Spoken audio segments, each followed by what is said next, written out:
بسم اللہ الرحمن الرحیم۔ ابھی ہم لوگوں نے کل بات کی تھی صبر اور نماز سے مدد مانگو۔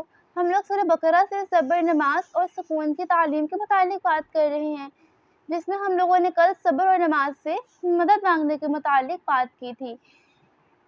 اب آج ہم لوگ جس موضوع پر بات کرنے جا رہے ہیں وہ بھی انتہائی دلچسپ موضوع ہے، تو آئیے شروع کرتے ہیں۔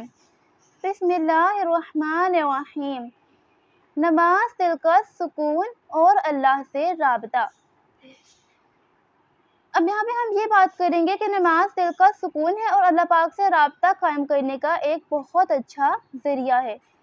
نماز صرف فرض ادا کرنے کا ہی نام نہیں، بلکہ یہ بندے کا اپنے رب کے ساتھ ایک تعلق قائم کرنے کا ذریعہ ہے۔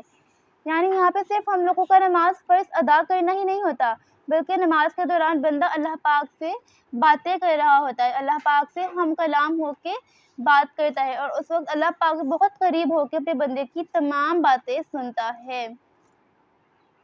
جیسے کہ سورہ بقرہ کی آیت نمبر 3 میں ہے، بسم اللہ الرحمن الرحیم۔ الذین یؤمنون بالغیب ویقیمون الصلاۃ ومما رزقناہم ینفقون۔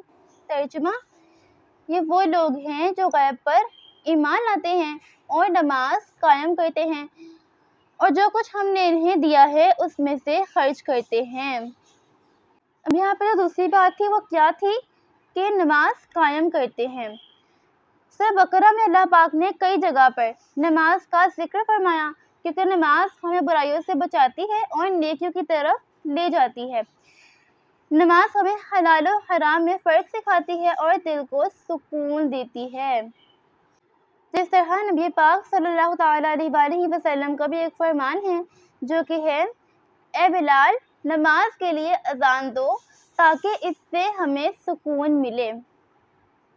اب یہاں پہ ہم لوگوں نے ابھی بات کی کہ نماز ہمیں سکون دیتی ہے، ہمیں برائیوں سے بچاتی ہے، لیکن اب کچھ لوگ ایسے ہیں جس وقت سوچ رہے ہوں گے کہ نماز ہمیں برائیوں سے بچاتی نہیں، جبکہ ہم تو نماز ادا کرتے ہیں، 5 نمازیں ادا کرتے ہیں۔ تو ایسے موقع پہ سب سے پہلے جس چیز کا ہم لوگوں کو محاسبہ کرنا چاہیے وہ ہمیں چاہیے کہ ہم اپنی نماز کا محاسبہ کریں، ہم چیک کریں کہ کیا ہماری نماز درست ہے، ہماری نماز میں سے غلطی تو نہیں ہے کوئی جو ہمیں برائیوں سے نہیں بچا پا رہی ہے، وہ ہم نماز میں غلطی تو نہیں کر رہے کہیں پہ۔